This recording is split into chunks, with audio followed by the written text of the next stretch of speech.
بسم الله الرحمن الرحيم.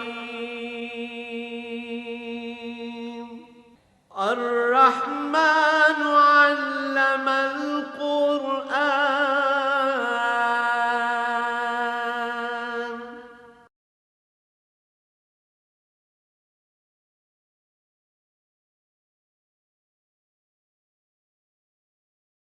الحمد للہ رب العالمین والصلاة والسلام علی حبیبہ محمد وآلہ وصحبہ اجمعین. اعوذ باللہ من الشیطان الرجیم. بسم اللہ الرحمن الرحیم.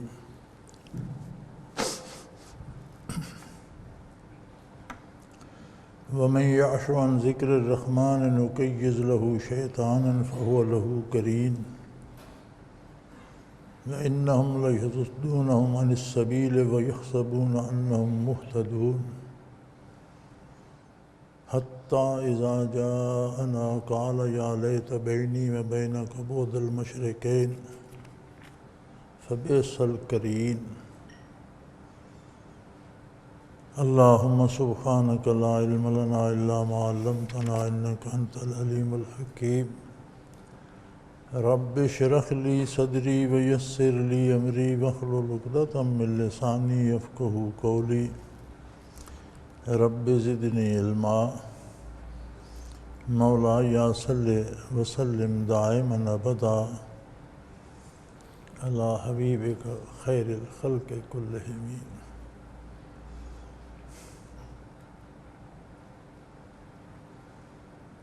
ومن يعش عن ذكر الرحمن، جو کوئی بھی اللہ کی یاد سے آنکھیں بند کر لے،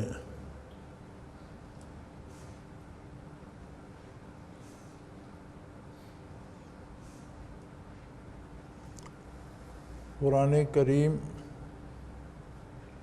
اللہ کا ذکر ہے.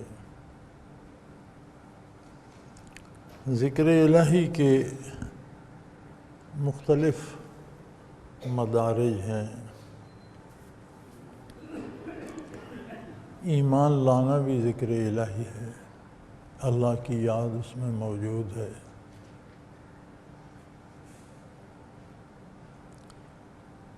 ہر وہ عمل جو شریعت کے مطابق اللہ کے حکم کے مطابق کیا جائے وہ عملی ذکر ہے، اس میں اللہ کی یاد موجود ہے. ایسا کیوں کر رہے ہو؟ اللہ کا حکم ہے.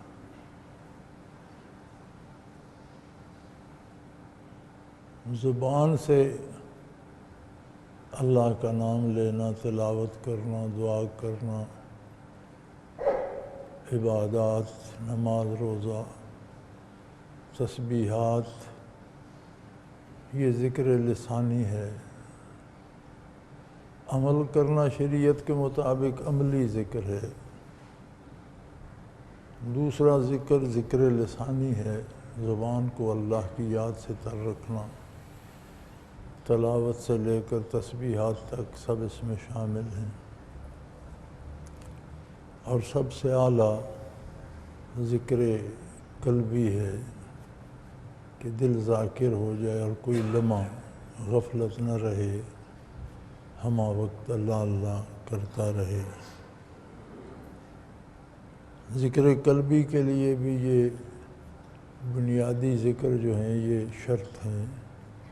ایمان ہو، کردار ہو، پھر توجہ نصیب ہو، تب جا کر نصیب ہوتا ہے.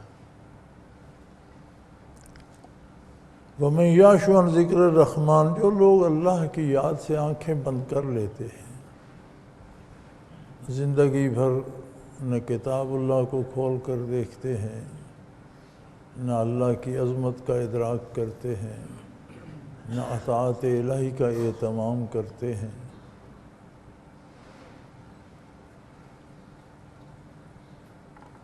کفر و شرک پہ جمے ہوئے ہیں. فرمایا اس کی سزا دنیا میں یہ دی جاتی ہے، نقیض لہو شیطانا، ہم ان پر ایک شیطان مسلط کر دیتے.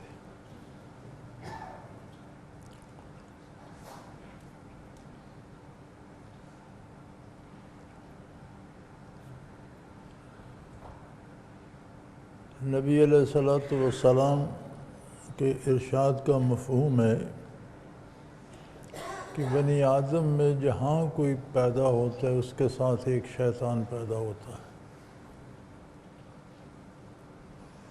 وہ عمر بھر اس کے ساتھ رہتا ہے، برائی کی ترغیب دیتا رہتا ہے۔ اگر وہ مر جائے تو وہ کسی دوسرے بندے کے پاس نہیں جاتا، چونکہ ان کی عمریں ہزاروں برس ہوتی ہیں، تو جہاں اس کے وجود کے ذرات ہوں وہ وہیں بیٹھا رہتا ہے موت تک۔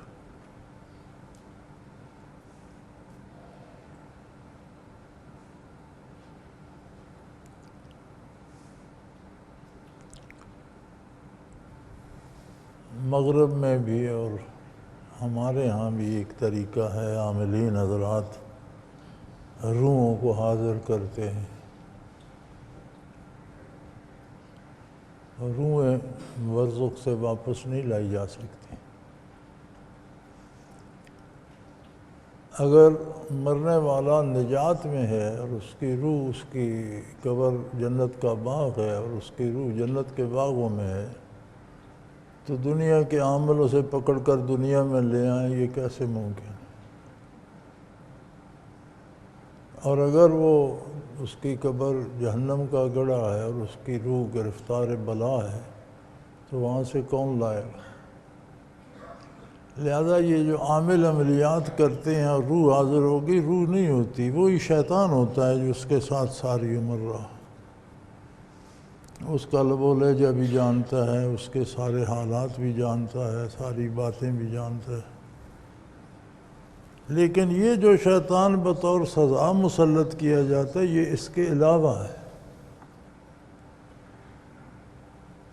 کہ جب اللہ کی یاد سے کوئی غافل ہوتا ہے، احکام الہی کی پرواہ نہیں کرتا، نبی صلی اللہ علیہ وسلم کی دعوت کو قبول نہیں کرتا، تو دنیا میں اسے ایک سزا دی جاتی ہے، وہ یہ ہے کہ اس پر ایک اور شیطان مسلط کر دیا۔ فَهُوَ لَهُ قَرِينٌ، وہ بھی ہر وقت اس کے ساتھ رہتا ہے۔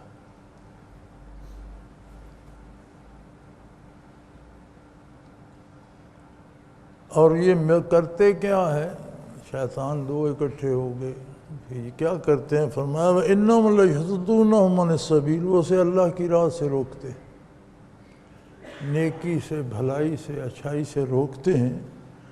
اور پھر مزے کی بات یہ ہے وَيَحْسَبُونَ أَنَّهُمْ مُهْتَدُونَ، وہ سمجھتا ہے میں جو کر رہا ہوں ٹھیک کر رہا ہوں، غلط کر رہا ہوتا ہے، سمجھ یہ رہا ہوتا ہے کہ میں نے ٹھیک کیا۔ تو آپ دیکھ لیجئے دار دنیا میں ہر کافر یہ سمجھتا ہے میں حق پر ہوں۔ بھی جب تم باطل پر ہو تو حق پر کیسے ہو؟ یہ وہ شیطان اسے یقین دلاتے ہیں کہ تم ٹھیک ہو۔ ہر چور، ڈاکو، چکا، بدکار اپنی برائی کا جواز لیے ہوتا ہے، کہتا ہے یہاں یہی ضروری تھا، میں نے ٹھیک کیا۔ ایسے لوگ بھی معاشرے میں ملتے ہیں جو گناہ پہ فخر کرتے ہیں، میں نے اتنے قتل کیے، میں نے اتنے ڈاکے ڈالے، میں نے اتنی عزتیں لوٹیں۔ عجیب بات ہے کہ برائی ہے اور اس پہ فخر ہو رہا ہے۔ یہ ان شیاطین کا کام ہے کہ اسے برائی جو ہے وہ بڑی کر کے دکھاتے ہیں کہ تم نے بڑا مار کا مارا، تم بالکل ٹھیک کر رہے ہو، تم نے بہت بڑا کام کیا۔ تو فرمایا یہ شیطان اسے اللہ کی راہ سے تو روکتے ہی ہیں، برائی کو بنا سنوار کر اسے دکھاتے ہیں، اور وہ سمجھتا ہے میں بڑا کام کر رہا ہوں، تاکہ موت آ جائے گی، بارگاہ الوہیت میں حاضری ہوگی، قیامت قائم ہوگی، اللہ کی بارگاہ میں حاضر ہوں گے، حتیٰ اذا جاءنا، یہاں تک کہ جب وہ میری بارگاہ میں حاضر ہوں گے، قال یا لیت بینک و بینی و بینک بعد المشرقین، اس وقت انسان کہے گا اے کاش تیرے اور میرے درمیان مشرق اور مغرب کا فاصلہ ہوتا۔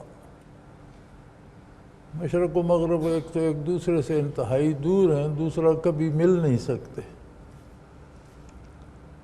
تو اس وقت انسان کہے گا کہ تو مجھ سے اتنے دور ہوتا کہ کبھی تو مجھے مل نہ سکتا، کبھی تو مجھے پا نہ سکتا۔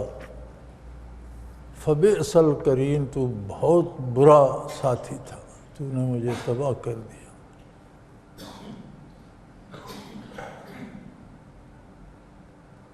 وَلَن يَنفَعَكُمُ الْيَوْمَ إِذ ظَّلَمْتُمْ، فرمایا قیامت کے دن یہ بیزاری کسی کام نہ آئے گی۔ جب دنیا میں تم اس کے کہنے پر ظلم کرتے رہے تو قیامت کا دن تو نتائج کا دن ہے۔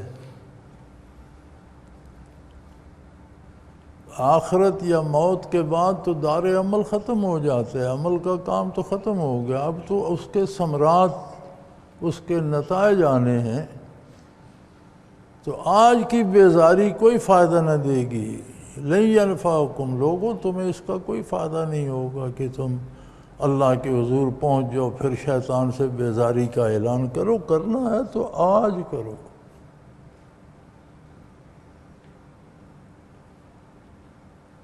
راستے دو ہی ہیں، کوئی تیسرا راستہ نہیں ہے۔ جتنے بھی گمراہی کے راستے نکلتے ہیں سب شیطان کے پیچھے۔ ایک ہی راستہ ہے اللہ کا، اللہ کے انبیاء کا، اللہ کی کتاب کا، نبی کریم صلی اللہ علیہ وسلم کا، جو راہ ہدایت ہے۔ کوئی دائیں گیا تباہ ہو گیا، بائیں گیا تباہ ہو گیا۔ تو فرمایا جب تم دنیا میں اس کے کہنے پر گناہ کرتے رہے، نافرمانی کرتے رہے، کفر و شرک کرتے رہے، آج کی بیزاری تمہیں کیا فائدہ دے گی؟ انکم فی العذاب مشترکون، آج تم بھی اور تمہارے شیطان بھی اکٹھے بھگتو جاننا۔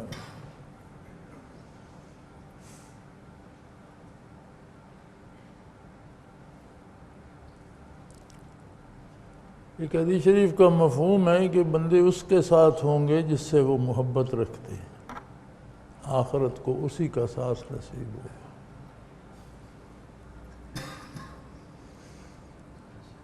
تو جس نے زندگی میں شیاطین سے محبت رکھی، ان کی بات مانتا رہا،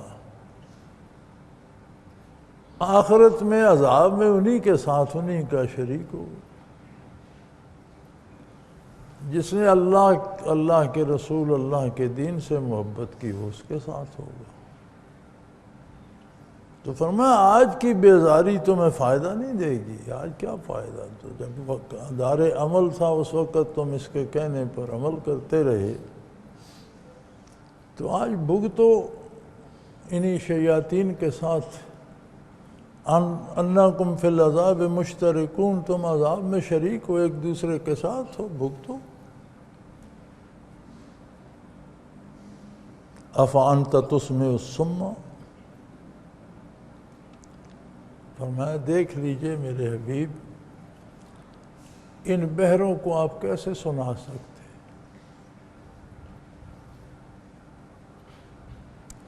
کفار بظاہر تو بہرے نہیں تھے،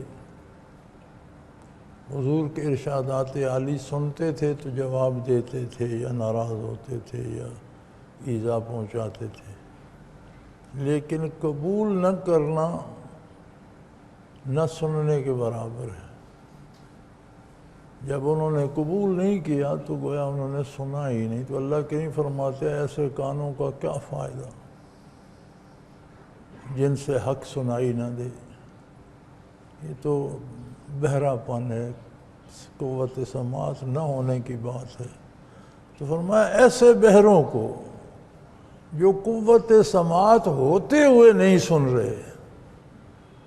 ایک بہرا تو وہ ہوتا ہے جس کی قوت سماعت ہی مجروح ہو جاتی ہے یا کام نہیں کرتی، سن نہیں سکتا۔ ایک سنتے ہوئے بہرا ہے، قبول نہیں کرتا، عمل نہیں کرتا۔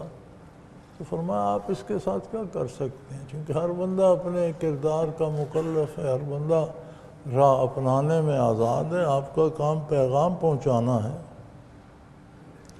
او تہدی العمیٰ، یا اندھوں کو کیسے آپ راستہ دکھا؟ حالانکہ ظاہری آنکھیں تو ان کی تھی۔ قرآن کریم انہیں بہرا بھی کہتا ہے، اندھا بھی کہتا ہے، زندہ لوگ تھے انہیں مردہ بھی کہتا ہے۔ انک لا تسمع الموتى، آپ مردوں کو نہیں سنا سکتے۔ تو اس سے حقیقی مردے مراد لینا درست نہیں ہے۔ نبی کریم کو قبرستانوں میں وعظ نہیں فرماتے تھے کہ اللہ نے منع کیا آپ مردوں کو نہیں سنا سکتے۔ اس سے وہ مردے مراد ہیں جو زندہ انسان تھے، چلتے پھرتے، سنتے کھاتے پیتے، لیکن حضور کے ارشادات قبول نہیں کرتے تھے، تو اللہ فرماتے ہیں یہ مردے ہیں۔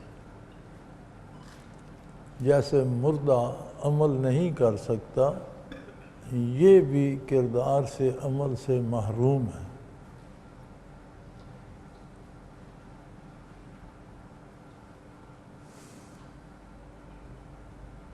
وَأَجْسَامُهُمْ قَبْلَ الْقُبُورِ قُبُورُ، ایک عرب شاعر نے کہا تھا کہ ان کے بدن قبر میں جانے سے پہلے روحوں کی قبریں بن گئی۔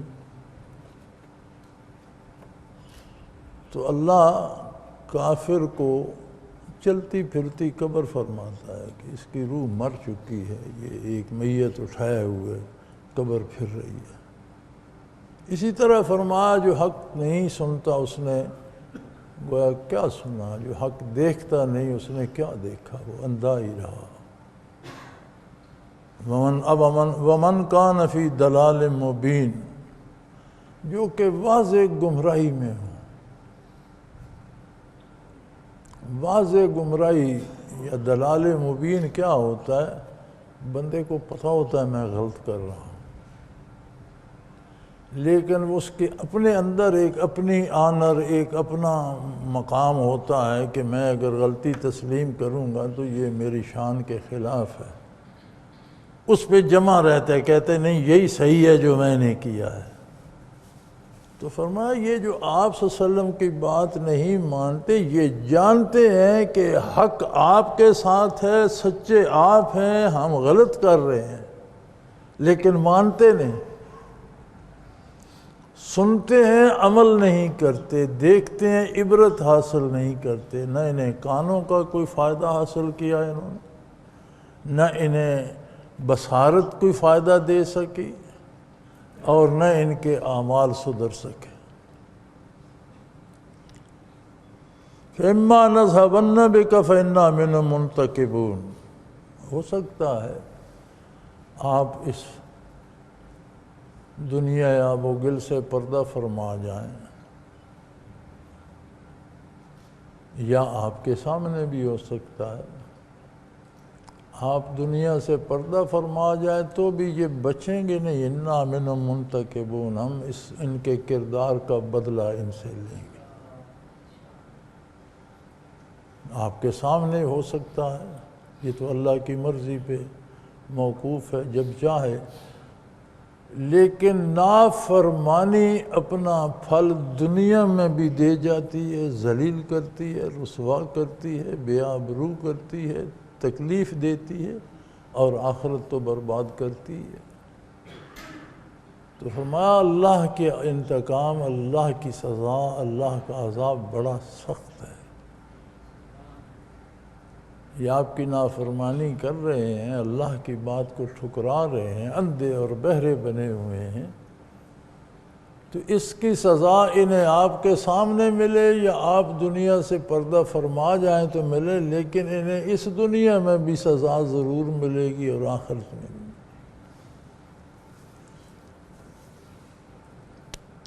کفر تو خیر بہت بڑی مصیبت ہے۔ کافر کی زندگی میں کوئی سانس سکون کا نہیں ہوتا، کیونکہ وہ محض اوہام پہ جی رہا ہوتا ہے، خیالات پہ، تخیلات پہ، فرضی کہانیوں پہ جی رہا ہوتا ہے، ان میں سکون نہیں ہوتا۔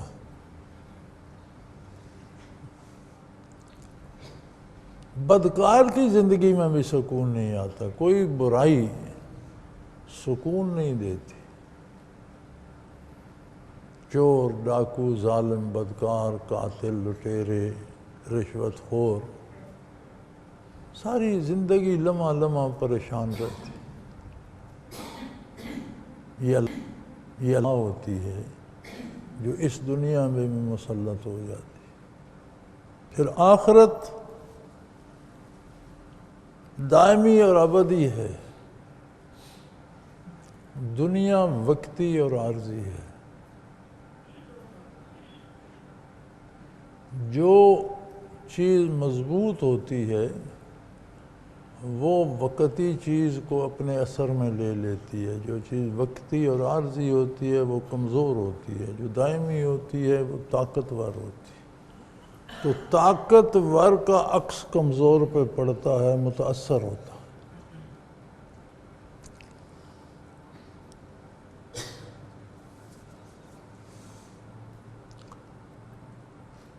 الابریز ایک کتاب ہے، حضرت علی الغواص رحمۃ اللہ تعالیٰ علیہ اپنے زمانے کے غوث تھے، جو ظاہراً پڑھے لکھے نہیں تھے لیکن علماء بھی ان سے مسائل میں تصحیح لیتے تھے، بظاہر انہوں نے پڑھا نہیں تھا۔ ان کے ایک شاگرد نے ان کے ارشادات جمع کیے، عربی میں کتاب ہے، اردو ترجمہ بھی ہے۔ اس میں ایک واقعہ، وہ ان کے شاگرد جو جنہوں نے جمع کیے وہ فرماتے ہیں کہ ہمارا گورنر جو ہمارے صوبے کا تھا بڑا ظالم تھا، تو بادشاہ اس سے ناراض ہوا اور اس نے اسے گورنری سے ہٹا دیا۔ تو میں حضرت کی خدمت میں حاضر ہوا تو مجھے بہت خوشی تھی، تو میں نے حضرت کو بھی خبر سنائی کہ لوگوں کی جان چھوٹ گئی، یہ گورنر ظالم تھا، اسے بادشاہ نے ہٹا دیا۔ تو ان کی عادت مبارک تھی کہ وہ کمبل سا لپیٹ کر اوڑھ کر لیٹے رہتے تھے، اکثر اپنے ذکر اذکار میں مشغول رہتے تھے۔ تو انہوں نے میری طرف دیکھا اور فرمایا، تو کہتا ہے گورنر ہٹ گیا، لیکن اس کے لیے جہنم میں جو عذاب بن رہے تھے وہ تو ویسے ہی بن رہے ہیں، تو ہٹ گیا ہوتا، اختیار ختم ہو گیا ہوتا، ظلم رک گیا ہوتا تو وہ رک جاتے۔ وہ کہتے ہیں میں حضرت کی مجلس سے جب باہر آیا تو مجھے پتہ چلا بادشاہ نے اسے تھوڑی دیر بعد بحال کر دیا تھا۔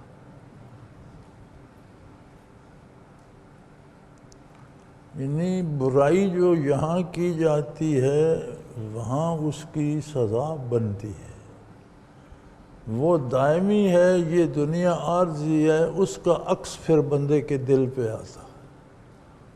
سو برائی کر کے کوئی سکون نہیں پا سکتا، نیکی کرتا ہے، عبادت کرتا ہے، بھلائی کرتا ہے، وہاں اس کے لیے انعام بنتا ہے، اچھا گھر بنتا ہے، جنت تعمیر ہوتی ہے۔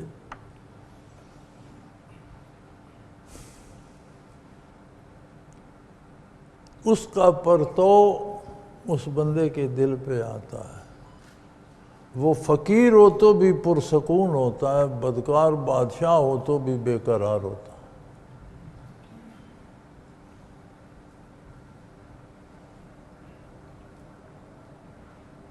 تو فرمایا اما نذهبن بک فانا منهم منتقمون، اگر آپ چردہ پردہ بھی فرما جائیں، ہم آپ کو دنیا سے لے بھی آئیں، پھر بھی ان سے انتقام لیا جائے گا۔ او نرینک الذی وعدناہم، یا بعض عذاب آپ کے سامنے ان پر وارد ہو جائیں، جس کا ہم وعدہ کر رہے ہیں وہ آپ کے سامنے ان پہ وارد ہو جائیں۔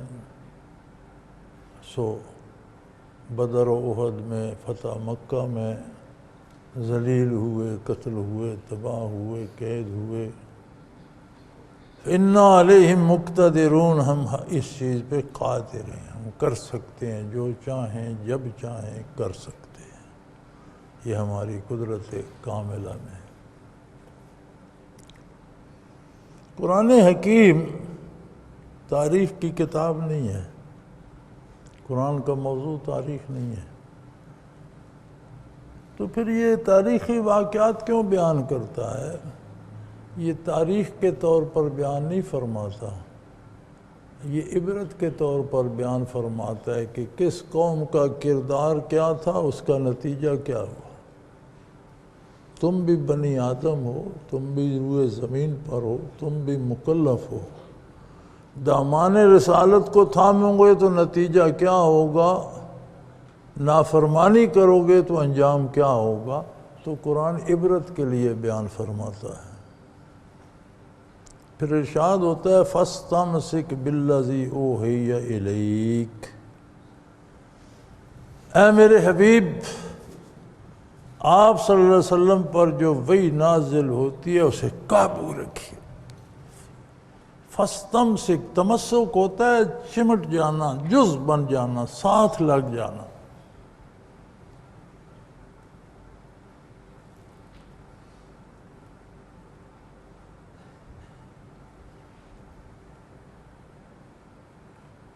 قوانین بنتے ہیں نا، بادشاہت ہوتی ہے یا جمہوریت ہوتی ہے یا کوئی طریقے، تو کوئی نہ کوئی تو ملک کا سربراہ ہوتا ہے۔ تو آئین میں، دستور میں یہ ہوتا ہے کہ سربراہ جو ہے ملک کا وہ بھی اس شک کا پابند ہے، ایسا اسے بھی کرنا پڑے گا۔ اب جو شک صدر مملکت سے یا سربراہ مملکت سے یا بادشاہ سے بھی نہیں ٹل سکتی، عام آدمی اس سے بھاگنے کا تصور کر سکتا؟ جس کا ملک کا سربراہ جس قانون کا پابند ہو، عام آدمی میں کیا جرأت ہے کہ وہ اسے توڑے؟ یہاں یہی ارشاد ہو رہا ہے کہ قرآن کے ساتھ تمسک کا حکم تو خود محمد الرسول اللہ کو ہے۔ تمسک بالقرآن یہ ہے کہ عقیدہ قرآن کے مطابق ہو، کردار قرآن کے مطابق ہو، فکریں قرآن کے مطابق ہوں، اور اپنے قرآن تھامنے پر، اللہ کے کلام پر، اللہ کے دین پر فخر ہو، الحمدللہ میں مسلمان ہوں۔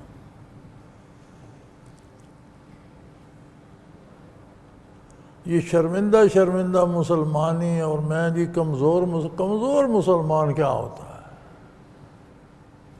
مسلمان ہوتا ہے، یا مسلمان ہے یا نہیں ہے۔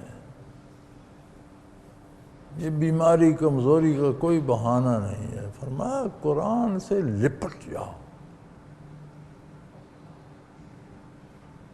کچھ بھی ہو جائے دامن قرآن، دامن وحی نہ چھوٹے، دامن رسالت نہ چھوٹے، اللہ کا دین نہ چھوٹے۔ پھر ساتھ گواہی دی اللہ نے، قیامت کو پتہ چلے گا نا کون سچا ہے کون جھوٹا ہے، کون حق پر تھا کون باطل پر تھا۔ فرمایا قیامت کی بات تو قیامت کو ہوگی۔ یہ جو وحی الہی اور قرآن اور اسلام ہے، اس کا فیصلہ میں آج دے دیتا ہوں، اِنَّكَ عَلَىٰ صِرَاطٍ مستقیم، یقیناً آپ سیدھے راستے پر ہیں، آپ سچے ہیں، آپ حق پر ہیں۔ یہ فیصلہ تو یہیں صادر ہو گیا۔ عقیدہ اور عمل جو بھی قرآن کے مطابق ہوگا، سوچ اور فکر، وہ سب حق ہے، آپ حق پر ہیں۔ اِنَّكَ عَلَىٰ صِرَاطٍ مستقیم، آپ بالکل سیدھے راستے پر ہیں۔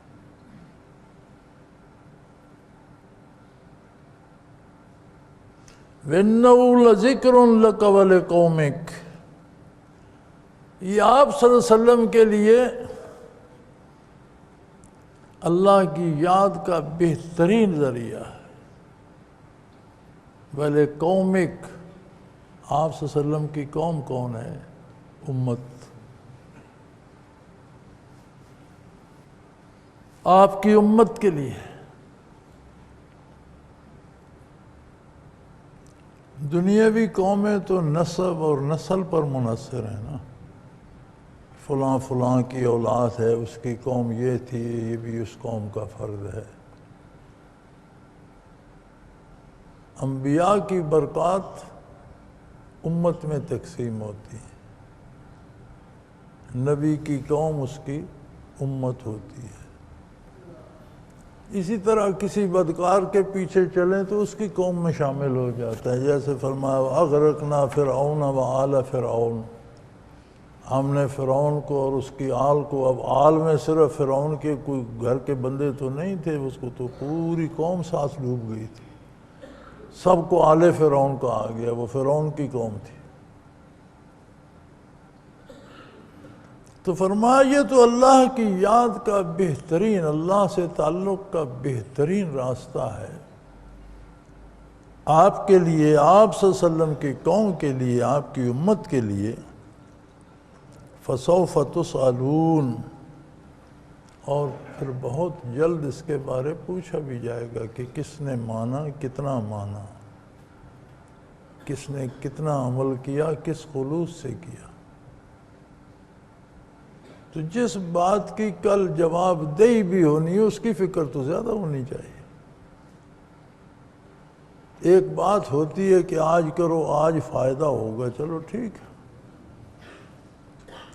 بندہ چھلانگ لگا دیتا ہے جی، کروڑوں اربوں خرچ کر دیتا ہے کہ اس میں اتنا فائدہ ہے، فائدہ ہوا، نقصان ہوا، بات ختم ہوئی۔ یہی ختم ہو جاتی تو اور بات تھی۔ اس کے دوبارے پوچھا بھی جائے گا کہ تمہارے پاس میرا کلام، میرا نبی صلی اللہ علیہ وسلم لے کر آئے تھے، کتنا تم نے مانا، کتنا قبول کیا، کتنا اس پر عمل کیا، کتنا یقین کیا، کتنا نہیں مانا، کیوں نہیں مانا۔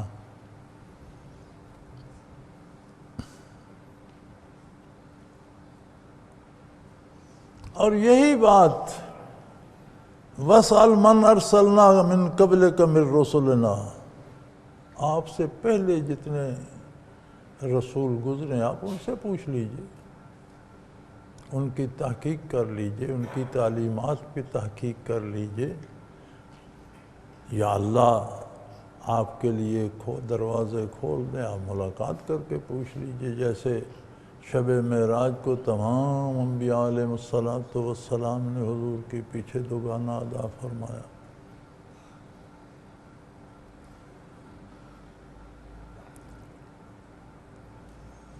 بڑی عجیب بات ہے، بڑی تعویلیں گھڑی جاتی ہیں، پتہ نہیں کیوں حقائق کو قبول کرنے میں کیوں ہچکچاتا ہے انسان۔ بھی جب حدیث شریف میں آتا ہے کہ سارے انبیاء کی آپ نے امامت فرمائی، تو نبی کس کو کہتے ہیں؟ کیا صرف نبی کی روح نبی ہوتی ہے، جسم نبی نہیں ہوتا؟ یا صرف جسم نبی ہوتا ہے، روح نبی؟ روح اور جسم مل کر نبی ہوتے ہیں۔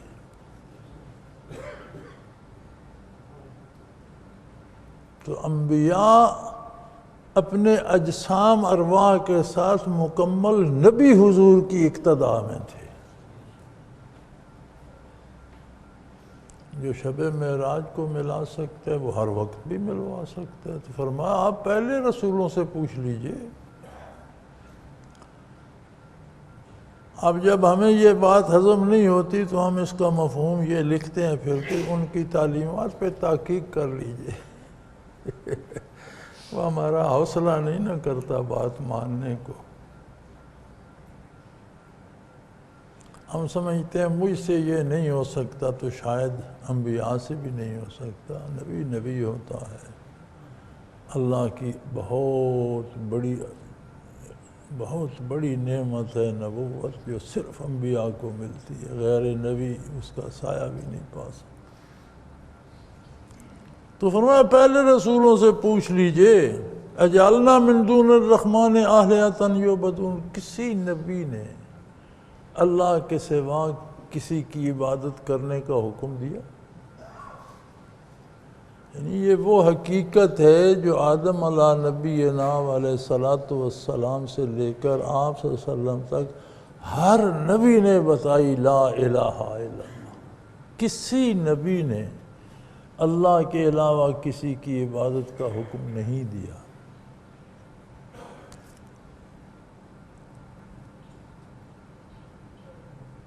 فَلَقَدْ أَرْسَلْنَا مُوسَىٰ بِآيَاتِنَا إِلَىٰ فِرْعَوْنَ وَمَلَئِهِ، ہم نے موسیٰ علیہ السلام کو معجزات عطا فرمائے، نبوت عطا فرمائی، دلائل عطا فرمائے، اور انہیں فرعون اور اس کے امراء کی طرف بھیجا۔ مبعوث تو ساری قوم کی طرف ہوئے تھے نا، ذکر فرعون اور امراء کا ہو رہا ہے اس لیے کہ یہ امراء قیادت ہوتے ہیں قوم کی، اور جدھر یہ جاتے ہیں کہ ساری قوم ادھر ہی جاتی ہے۔ حکمران اور طبقہ امراء بااثر طبقہ جو ہوتا ہے، یہ قوم کے آج کی زبان میں یہ لیڈر ہوتے ہیں۔ یہ خود بھی ایک دوسرے کو لیڈر ہی مانتے ہیں نا، تو لیڈر کا مطلب ہوتا ہے پیش رو، آگے چلنے والا۔ لیڈ کہتے ہیں رستہ دکھانے کو، رہنما، آگے چلنے والا۔ تو قومیں ان کے پیچھے چلتی رہتی ہیں۔ تو فرمایا ہم نے ان سے بات کی، موسیٰ علیہ السلام کو مبعوث فرمایا فرعون سے بات کریں، اس کے امراء سے بات کریں، درباریوں سے بات کریں۔ کیا شان ہے رب العالمین کی! ایک شخص کے پاس بہت بڑی سلطنت ہے، ریاست ہے، لو لشکر ہیں، دولت کے انبار ہیں، فوجیں ہیں، بہت بڑا فاتح ہے، ارد گرد کی ریاستیں اس سے لرزاں و ترساں رہتی ہیں، اپنی ریاست میں اپنے خدا ہونے کا دعوے دار ہے، سجدے کرواتا ہے، اپنی عبادت کرواتا ہے۔ موسیٰ علیہ السلام تہی دست ہیں، ایک لاٹھی ہاتھ میں ہے، کمبل دوہرا کر کے کرتا بنایا ہوا ہے، اور یہاں سے پھاڑ کر گلا میں اس میں کانٹے لگا کے اس کے بٹن بنائے ہوئے ہیں، کچے چمڑے کے جوتے پاؤں میں ہیں۔ کہاں ظاہری حال موسیٰ علیہ السلام کا، کہاں فرعون کا؟ تمام نے موسیٰ کو معجزات دے دیے۔ لباس نہیں ہے تو کیا ہوا؟ سانس لوگ نہیں ہے تو کیا ہوا؟ فوج نہیں ہے تو کیا ہوا؟ میری طاقت تو ساتھ ہے، میں ساتھ ہوں۔ تو جہاں اللہ ہے وہاں کسی اور کی ضرورت کیا ہے؟ فرمایا فرعون سے بات کرو۔ تو میں کہا اللہ میرے بھائی کو بھی میرے ساتھ کر دے، میری زبان میں ذرا لکنت ہے، وہ بھی درست کر دے۔ رب اشرح لی صدری واحلل عقدۃ من لسانی یفقہوا قولی، زبان بھی درست، یہ لکنت بھی درست کا، وہ بھی درست ہو گئی، قوت بیانیہ بھی نصیب ہو گئی، شرح صدر بھی ہو گیا۔ اللہ نے فرمایا اچھا آپ کے بھائی کو بھی نبوت عطا کرتے ہیں، دونوں چلے گئے۔ اب ایک طرف پوری سلطنت، ریاست اور اس کا والی خدائی دعوے دار ہے، دوسری طرف دو بندے تہی دست لاٹھی لے کر کھڑے ہیں اور اسے کہتے ہیں تو کچھ نہیں ہے، تیری کوئی حیثیت نہیں ہے، تو جھوٹ بول رہا ہے، تجھے توبہ کرنی چاہیے، تجھے اللہ کی عظمت قبول کرنی چاہیے۔ اور ہم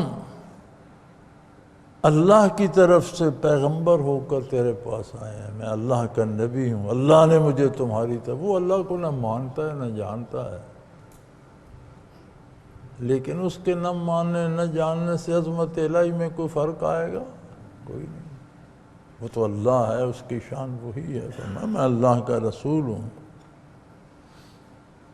فَلَمَّا جَاءَهُمْ بِآيَاتِنَا إِذَا هُمْ مِنْهَا يَضْحَكُونَ، تو جب موسیٰ علیہ السلام نے اہل دربار کے سامنے فرعون سے بات کی تو انہوں نے مذاق اڑایا، انہوں نے کہا یہ دیکھو رسول آ گیا، نہ اس کے پاس لباس ہے، نہ جوتا ہے، نہ کوئی ساتھ نوکر ہے، نہ خادم ہے، نہ بات آتی ہے، تو یہ دیکھو نہ اسے کوئی جانتا ہے نہ پہچانتا ہے، تو یہ دیکھو اللہ کا رسول آ گیا۔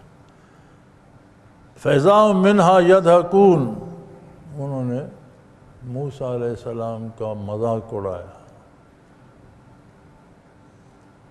جب مذاق اڑایا تو پکڑے گئے۔ وَمَا نُرِيهِمْ مِنْ آيَاتٍ اللَّهِ هِيَ أَكْبَرُ مِنْ أُخْتِهَا، ہم نے ان پر اس طرح کے دلائل، اس طرح کی نشانیاں، اس طرح کی گرفت بھیجی کہ ایک سے ایک بڑھ کر آتی تھی، عجیب و غریب عذاب آئے ان پر۔ مینڈک بھیج دیے گئے تو اتنے مینڈک آ گئے مصر میں کہ چولہے بجھ گئے، چولہے سرد ہو گئے، بستر بھر گئے مینڈکوں سے، کمرے بھر گئے، جدھر دیکھو مینڈک ہی مینڈک، نہ کوئی چیز کھانے کو بچی، نہ پینے کو، نہ سونے کو، نہ بیٹھنے کی جگہ۔ جب اس طرح کی گرفت آتی تھی تو پھر موسیٰ علیہ السلام سے گزارش کرتے تھے کہ اس مصیبت کو دعا کرو، یہ ٹل جائے، ہم آپ کی بات مانیں گے۔ وہ دعا فرماتے، عذاب ٹل جاتا، پھر مکر جاتے، اللہ کریم اور عذاب بھیج دیتے، جوئیں آ گئیں، وہ ٹلا، پھر پانی کو خون کر دیا۔ برتن میں پانی ہوتا تھا، وہ منہ کے قریب لے جاتے تو خون بن جاتا، نہ ہانڈی پکا سکتے تھے، نہ روٹی پکا سکتے تھے، نہ پی سکتے تھے، پانی خون بن جاتا تھا۔ تو اس طرح کے مختلف عذاب ان پر آئے۔ جب انہوں نے میرے انبیاء کا مذاق اڑایا تو میں نے ان پر زندگی دشوار کر دی، طرح طرح کے عذاب بھیجے، اور جو عذاب آتا تھا وہ پہلے سے بڑھ کر ہوتا تھا۔ وَأَخَذْنَاهُمْ بِالْعَذَابِ لَعَلَّهُمْ يَرْجِعُونَ، ہم نے یہ عذاب ان پر اس لیے بھیجے کہ انہیں موقع ملے، سوچیں سمجھیں اور توبہ کر لیں۔ یہ بھی اس کا کرم تھا کہ دنیا میں کوئی جھلکیاں انہیں دکھائیں کہ یہ ان کی توبہ کا سبب بن جائے، اور وہ ہوش کریں اور دیکھیں کہ ہمارا کردار کیا ہے، اس کے نتائج کیا آ رہے ہیں، ہمیں اس سے توبہ کرنی چاہیے۔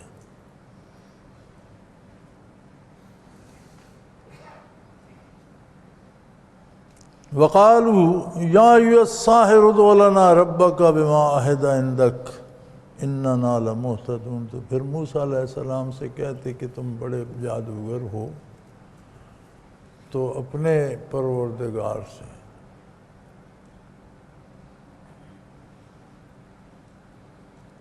ادعُ لَنَا رَبَّكَ، خود پروردگار نہیں مانتے تھے، آپ کے رب سے دعا کریں، آپ اپنے رب سے دعا کریں، ہم سے یہ عذاب ٹل جائے تو ہم ہدایت قبول کر لیں گے، آپ کی بات مان لیں گے، سیدھے راستے پہ آ جائیں گے۔ فَلَمَّا كَشَفْنَا عَنْهُمُ الْعَذَابَ إِذَا هُمْ يَنْكُثُونَ، اور جب وہ عذاب، اللہ کریم فرماتے ہیں جب موسیٰ علیہ السلام دعا فرماتے ہم عذاب ہٹا دیتے تو وہ معاہدہ توڑ دیتے، پھر کفر پہ جم جاتے۔ یعنی کیسے بد نصیب تھے۔ یہ سب کیوں بتایا جا رہا ہے؟ ہماری زندگی میں بھی ایسی چیزیں آتی ہیں، مصیبتیں آتی ہیں، بیماریاں آتی ہیں، حادثات ہوتے ہیں، ان میں بھی سبق ہوتا ہے۔ وقتی طور پر تو ہم متاثر ہوتے ہیں کہ یا اللہ میری توبہ، یا اللہ مجھے معاف کر دے، لیکن جب وہ حادثہ گزر جاتا ہے، ہوش بحال ہوتے ہیں تو ہم پھر پہلے جیسے ہو جاتے ہیں۔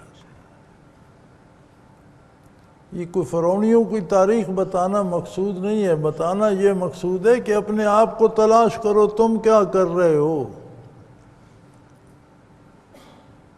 کبھی کوئی عزیز فوت ہو گیا، مکان گر گیا، سامان چوری ہو گیا، مال جاتا رہا، بیماری آ گئی، توبہ توبہ توبہ توبہ، ٹھیک ہو گئی، حادثہ پرانا ہو گیا، مکان بن گیا، پھر ویسے کہ ویسے۔ فرمایا یہ تو فرعونیوں کا کردار تھا کہ مصیبت آتی تھی تو پاؤں پکڑ لیتے تھے موسیٰ علیہ السلام کے، جی دعا کریں یہ ٹل جائے، ہم آپ کی بات مان لیں گے، اور جب وہ ٹل جاتی تو پھر ویسے کہ ویسے، پھر مکر جاتے۔ اور فرعون نے تو فرمایا، بڑے فخر سے قوم سے کہا، وَنَادَى فِرْعَوْنُ فِي قَوْمِهِ، اس نے اپنی قوم میں اعلان کیا، قَالَ يَا قَوْمِ أَلَيْسَ لِي مُلْكُ مِصْرَ، اے قوم، یہ موسیٰ علیہ السلام کون سی بادشاہت کی اور جنت کی اور باغوں کی اور نہروں کی بات کرتے ہیں، یہ تو کہتے ہیں کہ مرنے کے بعد ہوگا، میرے پاس تو دیکھ لو اب اتنی سلطنت اور ریاست ہے، یہ مصر کی حکومت کس کے پاس ہے، میرے پاس تو اب موجود ہے اتنی بڑی ریاست، اتنی بڑی سلطنت، اتنی طاقتور حکومت۔ وَهَٰذِهِ الْأَنْهَارُ تَجْرِي مِن تَحْتِي، اور یہ ساری نہریں اور دریا میرے ماتحت ہی چل رہے ہیں، جہاں سے چاہتا ہوں نہر جدھر چاہتا ہوں لے جاتا ہوں۔ تو میرے پاس تو اب بھی محلات ہیں، حکومت ہے، اقتدار ہے، نہریں میرے ہی تابع بہہ رہی ہیں، افلا تبصرون، یہ تمہیں نظر نہیں آتا؟ یہ پتہ نہیں کون سی دنیا کی بات کرتے ہیں کہ وہاں نہریں ہوں گی اور وہاں ہر ایک آدمی کے پاس ریاست ہوگی، سلطنت ہوگی، محل ہوں گے۔ یہ میرے پاس تو اب موجود ہیں بھائی۔ امانا خیر من ھذا الذی ھو مہین، میں بہتر ہوں یا یہ ایک عام آدمی جس کی کوئی وقت نہیں ہے، مہین، جسے معاشرے میں کوئی اہمیت حاصل نہیں ہے، ایک عام فرد ہے معاشرے کا، اس کی حیثیت ہے، یہ اہم ہے یا میں اہم ہوں اتنی بڑی ریاست و سلطنت کا مالک؟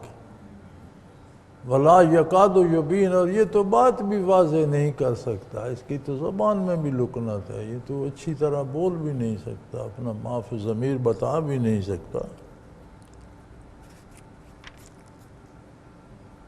فلولا القی علیہ اسور من ذہب، میرے نوکروں کو، میرے پہرے داروں کو، میرے دربار اور میرے محل کے غلاموں کو دیکھو تو سونے سے لدے ہوئے ہیں۔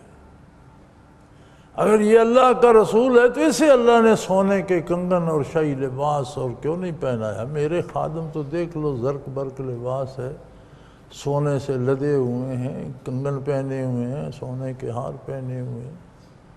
تو اگر یہ اللہ کا رسول ہے تو اللہ نے اسے زرق برق لباس اور سونے چاندی کے کڑے اور کیوں نہیں پہنائے؟ یا پھر اللہ کا رسول ہے تو فرشتے پرے باندھ کر اس کے ساتھ آ جاتے، اللہ اس کی حمایت میں بھیجتا۔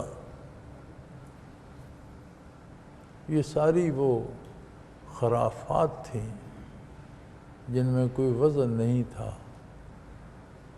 جب فرشتے نظر آ جائیں گے دار عمل ختم ہو جائے گا، پھر دار جزا شروع ہو جائے گا۔ فرشتے منکشف ہو جائیں، برزخ منکشف ہو جائے، آخرت نظر آنے لگے، پھر تو کافر اور مشرک بھی چیخیں گے کہ ہم ایمان لاتے ہیں، ہمیں پھر دنیا میں بھیجیں۔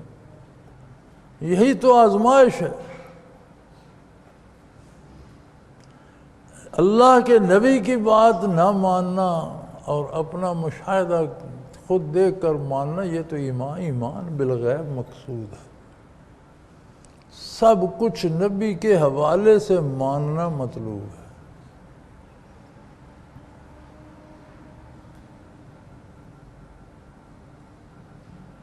فاستخف قومہ، اپنی قوم کو اس نے بے وقوف بنایا۔ فاتعوہ، انہوں نے اس کی بات مانی۔ یہ آج کی بات نہیں ہے، انسانی مزاج شروع سے ایسا آ رہا ہے کہ جو گمراہ بن جاتے ہیں، سربراہ قوم کے اور امراء اور لیڈر کہلاتے ہیں، وہ جھوٹ بولتے ہیں قوم سے، بے وقوف بناتے ہیں لوگوں کو۔ ہم دیکھ رہے ہیں آج بھی یہی ہو رہا ہے، سارا جھوٹ بولا جاتا ہے، یہ کر دیں گے، وہ کر دیں گے، یہ ہو جائے گا، وہ ہو جائے گا۔ جب اقتدار آ جاتا ہے پھر کچھ بھی نہیں ہوتا، اور ہمیشہ ایسا ہوتا آ رہا ہے۔ پھر ایک نیا کھڑا ہو جاتا ہے، میں یہ کر دوں گا، میں وہ کر دوں گا، پھر اس کے پیچھے لوگ بھاگتے ہیں۔ پھر جب وہ حکمران بن جاتا ہے وہ اس سے بھی بدتر ہوتا ہے، پھر بیٹھے افسوس کر رہے ہوتے ہیں کہ بھئی ہمارے ساتھ تو دھوکہ ہو گیا۔ پھر کوئی اور اٹھ کھڑا ہوتا ہے، پھر اس کے پیچھے بھاگتے ہیں۔ تو فرمایا فاستخف قومہ، قوم کو بے وقوف بنایا۔ فاتعوہ، تو انہوں نے اس کی بات مان لی۔ یہ کیوں قومیں بے وقوف بنتی ہیں ایک ایک آدمی کے کہنے پر؟ انہم کانوا قوما فاسقین، یہ قومیں بدکار تھی، قوم ہی من حیث القوم یہ بدکار تھے۔ یہ دھوکہ نیک آدمیوں کو گمراہ نہیں کرتا، یہ بدکاروں کو گمراہ کرتا ہے۔ ایک ایک بندے کے جھوٹ پہ تم کیوں پیچھے دوڑتے ہو؟ تم بھی بدکار ہو، تمہارے رزق حلال نہیں ہے، تمہارا صدق مقال نہیں ہے، تمہاری عبادات درست نہیں ہے، تمہارا عقیدہ صحیح نہیں ہے، تو بدکاروں کو ہمیشہ دھوکے لگتے ہیں۔ فرمایا اگر تم لوگ نیک ہو جاؤ تو کوئی بدکار تمہیں گمراہ نہیں کر سکتا۔ قوم نے فرعون کی اللہ کے نبی کی نہیں مانی، جو حق بتا رہا تھا وہی الہی بیان کر رہا تھا، دو عالم کی کامیابی کی بات کر رہا تھا، اور فرعون کی مانی جس نے انہیں بے وقوف بنایا، الو بنایا، فاستخف قومہ، قوم کو الو بنایا۔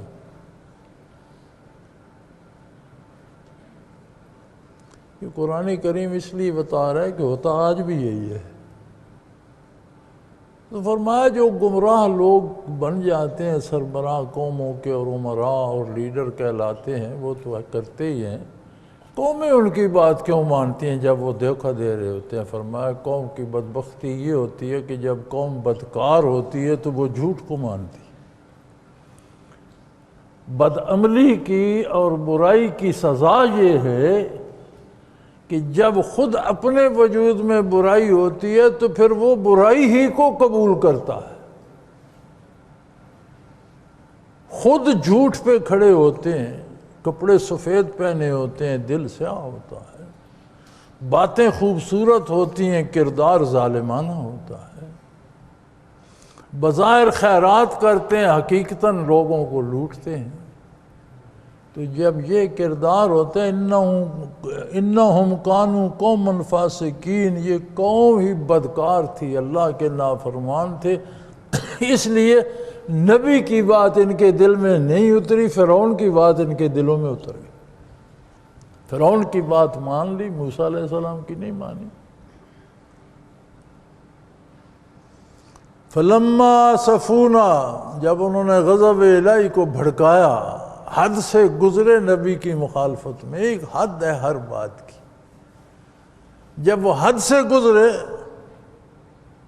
انتقمنا منہم، پھر ہم نے ان سے بدلہ لیا، فاغرقناہم اجمعین، سب کو سمیٹ کے اکٹھا کر کے غرق دریا کر دیا، فرعون سے لے کر اس کے فوجوں، لشکروں، سپاہیوں تک، عمرائے دربار تک، سب کو جمع کر کے ایک جگہ لا کر غرق دریا کر دیا، سمندر میں ڈبو دیے، تباہ ہو گئے، سلطنتیں رہ گئیں، ریاستیں رہ گئیں، محلات رہ گئے، باغات رہ گئے، جن بنی اسرائیل کو انہوں نے غلام بنا رکھا تھا اور جن پر ظلم ڈھاتے تھے ان کو ہم نے مالک بنا دیا، بادشاہ بنا دیا، ریاست دے دی، محلات دے دیے، مکانات دے دیے، انہیں تباہ کر دیا، سمندر میں ڈبو دیا۔ تو فرمایا غضب الہی کو اتنا بھی نہ بھڑکایا جائے۔ یہ سب کیوں ہوا؟ نبی کا سچ انہوں نے نہیں مانا، فرعون کا جھوٹ مان لیا۔ یہ عجیب بات ہے، ایک انسان عقل مند ہو، باہوش ہوتے ہوئے سچ نہیں مانتا، جھوٹ مانتا ہے۔ فرمایا یہ برائی کا نتیجہ ہے۔ انہم کانوا قوما فاسقین، یہ قوم من حیث القوم بدکار تھے۔ بدکار کو جھوٹ میٹھا لگتا ہے، سچ کڑوا لگتا ہے۔ انہوں نے سچ نہیں مانا، جھوٹ مانا، نتیجہ کیا ہوا؟ ہم نے تباہ و برباد کر دیا۔ فجعلناہم سلفا ومثلا للآخرین، ہم نے ان کو پچھلوں کے لیے نشان عبرت بنا دیا، اور ان کی کہانیاں بن گئیں اور قصے بن گئے اور مثالیں بن گئی، مثل بن گئے۔ لوگ کہتے ہیں کہ فرعون اور اس کی قوم کی طرح غرق نہ ہو جانا، ہوش کرو۔ کہانیاں میں چلے گئے، عبرت بن گئے پیچھے آنے والوں کے لیے، اور دنیا کے لیے عبرت کا سامان بن گئے۔ اس سے مراد فرعون کی تاریخ اور موسیٰ علیہ السلام کا قصہ بیان کرنا نہیں ہے، بتایا جا رہا ہے کہ تم کہاں ہو، کس کی بات مانتے ہو، سچ کو قبول کرتے ہو تو ارشادات نبوی مانو گے، قرآن مانو گے، حدیث مانو، جھوٹ قبول کرتے ہو تو پھر جھوٹ کے دعوے دار تو بہت پھرتے ہیں، پیچھے بھاگتے رہو گے اور تباہ ہوتے رہو گے، غلام بنتے رہو گے، رسوا ہوتے رہو گے۔ اللہ کریم حق قبول کرنے کی، سمجھنے کی اور اس پر عمل کی توفیق عطا فرمائے۔ وآخر دعوانا ان الحمدللہ رب العالمین۔ اللہ اللہ اللہ اللہ اللہ اللہ اللہ۔ حضرت امیر محمد اکرم آوان مد ظلہ العالی دارالعرفان منارہ ضلع چکوال میں سالہ سال سے قرآن و حدیث کے اوپر خطابات کر رہے ہیں اور سلسلہ نقشبندیہ اویسیہ کے مطابق لوگوں کو ذکر الہی کی تربیت دے رہے ہیں۔ وہ قرآن پاک کی تفسیر ترتیب وار بیان کر رہے ہیں۔ تفسیر قرآن کو وہ موجودہ ملکی اور بین الاقوامی حالات کے مطابق بیان کرتے ہیں۔ موٹر وے سے کلر کہار کے انٹرچینج سے نکلتے ہوئے کلر کہار کی جھیل سے ہوتے ہوئے میانی، بوچھال اور نورپور سے گزرتے ہوئے دارالعرفان منارہ پہنچ سکتے ہیں۔ حضرت امیر محمد اکرم آوان نے بچیوں اور بچوں کی دینی اور دنیاوی تعلیم کے لیے سقارہ اکیڈمی کے نام سے ایک درسگاہ بھی قائم کی ہے، جس کا افتتاح ملک پاکستان کے صدر جنرل محمد ضیاء الحق نے اپنے دست مبارک سے کیا تھا۔ وہ تمام احباب جو اسلام کی طلب رکھتے ہیں ان سے گزارش ہے کہ دارالعرفان منارہ ضلع چکوال میں امیر محمد اکرم آوان صاحب کے خطابات سے مستفید ہوں۔ وہ ہر جمعے کو نماز سے پہلے بیان فرماتے ہیں۔ ہر ماہ کی پہلی اتوار کو ماہانہ اجتماع ہوتا ہے جس میں آپ خصوصی خطاب فرماتے ہیں اور پاکستان کے چاروں صوبوں سے احباب اس اجتماع میں شرکت کرتے ہیں۔ اس کے علاوہ یہاں سال میں 2 مرکزی اجتماعات بھی ہوتے ہیں، ایک رمضان المبارک میں اعتکاف کا اجتماع اور دوسرا جولائی اور اگست میں 40 دن کا اجتماع ہوتا ہے جس میں روحانی تربیت کی جاتی ہے۔ اپنا خون سیماب دے کر اتنا ہم کر جائیں گے، نام آقا کا چمن میں پھر رقم کر جائیں گے۔